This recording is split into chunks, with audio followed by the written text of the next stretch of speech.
Hello and welcome to this Tuesday edition of the World Report. Viewers, I'm Arjun Samar Mahindran. Let's take a look at what's making headlines around the world. New York City's mayoral race, viewers, is entering its final stretch. With early voting now ended already and residents among some 5 million registered voters set to cast their all-important ballots on the 4th of November to choose the city's next leader. That's correct. Zohran Mamdani, the Uganda-born Indian origin or Indian descent Democratic Socialist, still holds a 14% lead and could soon make history as New York City's first Muslim mayor. But his campaign has been mired in controversy, from racist attacks to legal troubles. This next report breaks down all the details. New York is not for sale. The fight for the Big Apple, New York City, US's financial hub, is on, with the power to reshape the city's political identity forever.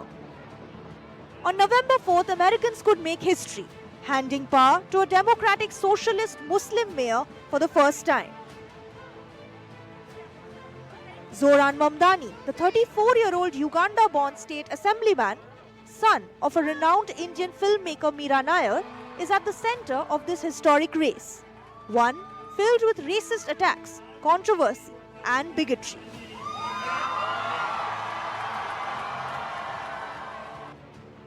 From US President Donald Trump calling Mamdani a commie lunatic, to MAGA supporters attacking Mamdani for eating with his hands, a practice for over one-third of the world's population, the Democrat frontrunner has been engulfed in one row after another. In fact, Mamdani found himself in the midst of controversy after saying his aunt stopped riding the subway after the September 11 attack. He later responded by saying that he was referring to a distant relative, not his legal aunt, explaining the discrepancy. Furthermore, he even faces legal scrutiny over accepting illegal contributions from foreign donors. The Indian origin state assemblyman has also faced trouble from Indian American and Hindu diaspora organizations over his comments against Hindus, slamming Prime Minister Modi over the 2002 Gujarat riots and more. Many have even accused Mamdani of exploiting affirmative action to try to gain college admission, misusing his African American racial heritage. Yet, Mamdani has not remained quiet. Super PAC ads imply that I am a terrorist or mock the way I eat. Push polls that ask New Yorkers questions like whether they support invented proposals to make halal food mandatory, or political cartoons that represent my candidacy as an airplane hurtling towards the World Trade Center. But I do not want to use this moment to speak to them any further. I want to use this moment to speak to the Muslims of New York City. I want to speak to the memory of my aunt,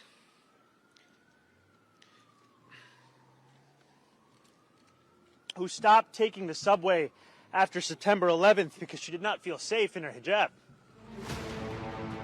Standing in his path are two seasoned opponents, Andrew Cuomo and Curtis Silva, both of whom have launched ad campaigns attacking Mamdani. Yet, the Democratic frontrunner has remained firm on his platform to make New York affordable again by taxing the rich, raising minimum wage, and more. A victory for Camp Mamdani, who has been endorsed by big Democrat faces including former President Obama, Bernie Sanders, Congresswoman Alexandra Ocasio-Cortez, among others, could mark a watershed moment for Democratic Party and America. The big question that now remains: what kind of future will New York City choose for itself? Disha Bagchi for NDTV.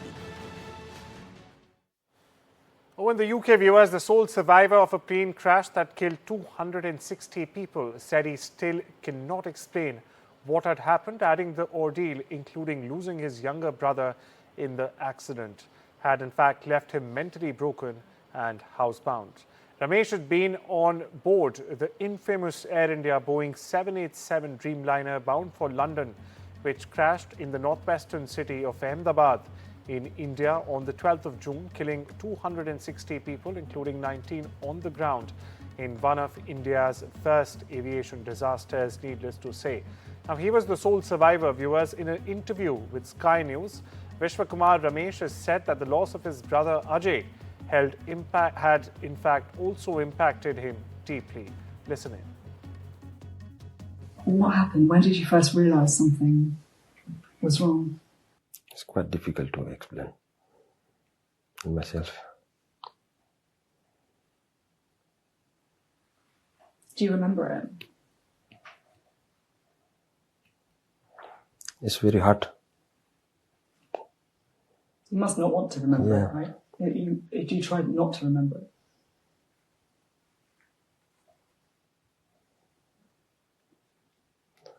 It's very hard to explain that. I can't. So you took off, and then quite quickly, the plane, it stopped? It seemed to hang in the air. Is that right? Everything is changing, innit? After that crash. Like me, mentally, physically.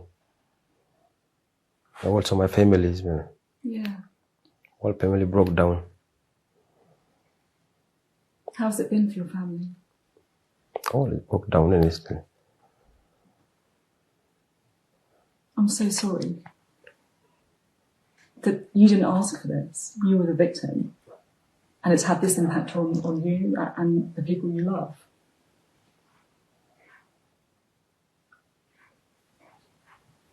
It's very difficult. Do you feel physical pain? Yes. What pain do you feel?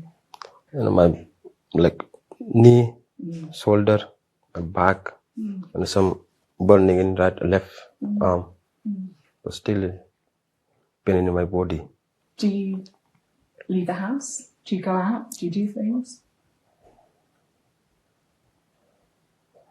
Just sit on my bed all day. Do you watch TV? Is that what you do? I don't like anything watching. I just think about my brother and just Your brother who? Ajay. He's my younger brother. What was he like? He's for me. He's everything for me. He's giving me backbone. He give me all the time. He support me. Still, I'm not believe that is not more. An Indian origin driver who crashed his semi-truck, killing 3 people in California last month, was not driving while intoxicated, contrary to initial reports, but the case still remains grossly neglected homicide, US authorities have said. 21-year-old Jashanpreet Singh of Yuba City was arrested on the 21st of October, viewers, under suspicion of driving under the influence, or DUI, as it's called, and he was charged with vehicular manslaughter with gross negligence as well as DUI causing injury in the multi-vehicle crash. 3 people, for perspective, were killed and several others seriously injured in the crash in California's Ontario. 2 separate US courts have ordered the immigration officials to halt the deportation of Indian origin man from Pennsylvania, Subramaniam Subbu Vedam. Now, Vedam spent over 4 decades in prison on a murder charge that was recently overturned. Furthermore, Subramaniam, 64-year-old Subbu, is currently being held at a facility in Alexandria, Louisiana, which is a short-term facility also equipped with an airstrip for deportation purposes. Vedam's relatives, viewers, meanwhile, say that he was transferred to the facility from central Pennsylvania last week. Now, Subbu has been serving a life sentence in a murder case of his friend's death back in the 1980s before his conviction was finally overturned only this year. He was released from the prison on the 3rd of October after spending more than 43 years in prison behind bars, but was immediately taken into immigration custody by United States Immigration and Customs Enforcement, or ICE. Indian-American attorney Neil Katyal will appear before the US Supreme Court on Wednesday, that's tomorrow, to argue a case that President Donald Trump has described as one of the most important in the history of the country. Now, the outcome, viewers, could redefine the very limits of presidential authority over trade and tariffs in the United States from coast to coast in this case. Now, this case raises questions also about whether Trump exceeded his powers under the 1977 International Emergency Economic Powers Act, or the IEEPA. Now, it's a law that permits presidents to take action during national emergencies related to foreign affairs. A ruling against him could very well restrict one of his most frequently used tools, imposing tariffs to influence foreign policy. Sudanese fleeing from the fighting between the country's military and paramilitary forces have described their harrowing experiences after escaping from a city under siege for a year and a half. That's correct, viewers. The Rapid Support Forces, a paramilitary group fighting the Sudanese troops, have captured Al-Fasher after besieging it for 18 long months, a year and a half at that. Thousands are fleeing. Al-Fasher have been trickling into towns near the city, including Tavila, Melit and Tavisha in recent days. Aid groups, meanwhile, worry about the fate of tens of thousands more who are either still trapped in the city or have disappeared as they tried to flee. Sudanese arriving in Tavila, meanwhile, have recounted running out of food during the RSF siege and scrounging for animal fodder to eat. We get you more. حرقتنا الله لقينا الدامرك ما شاء الله بلاد دقونا حانونا شالنا حاجاتنا اللي عندنا حاجه ما خلينا يا هو لا ليله ابونا ذاته ما لقينا ما لا ليله وانا ارفع حي ولا ميت ما لقينا ما لقينا جثث لقينا جثث الله وبعدين بدقوه بيشيلوا منهم حاجاتهم وبعدين لقينا جثث مجدين ميتين يعني كثير يعني حاصل حاجات كثير يعني. At least 24 people were killed after a 6.4 magnitude earthquake rocked northern Afghanistan early on Monday. The quake also triggered landslides, destroyed homes, and blocked key transport routes in the northwestern part of the country. Now, with the epicenter located in the Kurd area in the Samangan province, the tremor hit at the depth of 28 kilometers and caused severe damage across 5 provinces, as you see there on your screen right now. Now, viewers, the mountainous areas in the Samangan province are located between the capital city of Kabul and the northern city of Mazar-e-Sharif, are one of the hardest hit regions where most houses, in fact, are low-rise mud brick structures. A number of these homes were destroyed or severely damaged, leaving many residents buried under the rubble. Listen in. صوت یک بدن پیش از زیادتر وقت دقیق معلومات این صوت شام جمع یک تکانی بسیار شدید داد خوبی بیرون برآورد هر صبح بالا بالا شهید شد و بلدون هم سیبا زوری جو دام میشه روزی جلوی شهید شد خانم کلیش هم تو 6 تا هیچ آبادی نمونده ما تو زندگی کنیم چهارش هم توانش هم نداریم که دو گشته جور کنیم. President Nicolas Maduro on Monday said Venezuela and Russia maintain ongoing military cooperation despite the growing tension between Caracas and Washington over the deployment of US warships in the waters of the South American nation. The governments of Venezuela and Russia, meanwhile, have signed numerous cooperation agreements on trade, energy, education, military affairs, drug enforcement, and even security, including an intelligence and counterintelligence pact. Now, like his predecessor, very much like the late President Hugo Chavez, Maduro has also forged a very close relationship with Moscow and Vladimir Putin. Here's Maduro for you. El gobierno de Rusia para todos los temas, porque tenemos muchos temas en desarrollo. Te lo decía ahora caminando. Correcto. Ahora ha sido muy fuerte la noticia esta semana, jueves, viernes, sábado, domingo, lunes, de la cooperación militar, pero que es natural, pues tenemos 25 años de cooperación militar. A fast-moving typhoon barreled across the center of Philippines Monday after slamming shores overnight from the Pacific, leaving at least one person dead and with flooding and power outages right there on your screens as you see them, displacing tens of thousands of people. The US typhoon Kalmegi was blowing over the city of Sagay in central Negros Occidental province mid-morning with sustained winds of up to 150 kilometers or 93 miles per hour and gusts of up to 185 kilometers an hour or 115 meters per hour after making landfall around midnight in the town of Silago in the eastern province of southern Leyte. Kalmyagi, meanwhile, the 20th tropical cyclone to batter the Philippines this year itself, has been moving northward at 25 kilometers an hour wind speed or 16 meters an hour. It was also forecast to in fact start shifting away from the western section of the archipelago into the South China Sea later on Tuesday.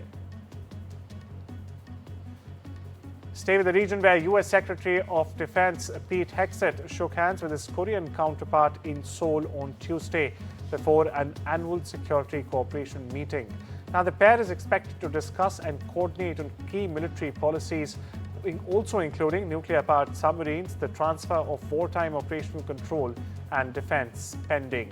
Now, his visit comes just days after Trump traveled to South Korea for meetings with world leaders, including South Korean President Lee Jae-myung and Chinese President Xi Jinping. This was, of course, on the sidelines of this year's Asia-Pacific Economic Cooperation Summit in Gyeongju.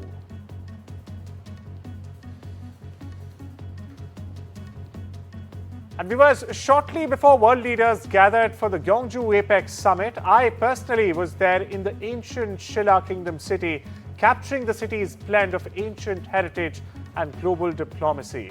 Take a look at this ground report on Gyeongju's iconic and ancient Bulguksa temple.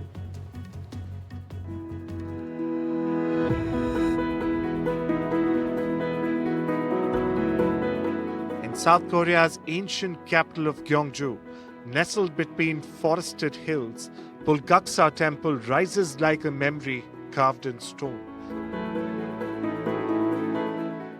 A spiritual and architectural marvel tracing back to the year 528. Commissioned by kings and rebuilt by monks, Bulguksa evolved through centuries of devotion and disaster. Most notably, Prime Minister Kim Dae-seong's 8th century reconstruction sought to honor his late parents, turning Buddhist ideals into timeless stone. The Bulguksa temple was destroyed by the Japanese back in 1593. It was turned to ashes, literally. But here we are again, here in 2025. From dust to dust and ashes to ashes, it was rebuilt brick by brick, mortar by mortar by a nation, unwilling to give up, unwilling to forget and let go of its history. Be its 40 partial repairs in the 17th century or the full-scale restorations of the 20th and the 21st, Bulguksa has become a living museum of Korean faith, endurance, and artistry.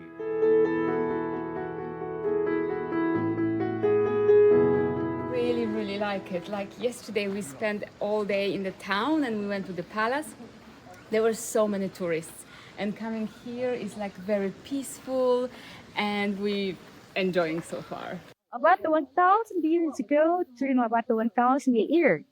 So this area was the capital city of the Vatican. So especially this area was built in 751 by Minister Pete Hegseth Little Kelvin of presenting rights. And today, the Bulguksa temple is more than just an historical site. It's the cradle of South Korea's Buddhism and a world-revered UNESCO heritage site. Each restoration from the 1960s to the 2010s brought back not just architecture, but memory. A past preserved not in museums, but in motion.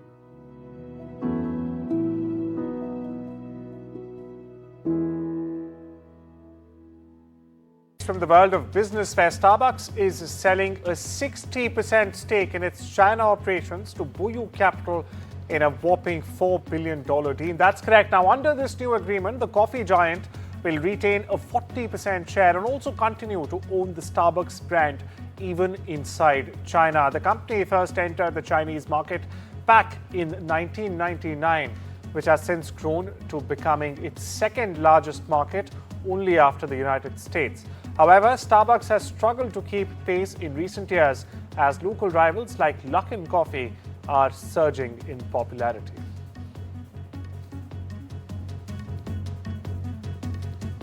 Veteran actress Diane Ladd is a three-time Academy Award nominee known for her roles in Wild at the Heart and Alice Doesn't Live Here Anymore, has died at the age of 89.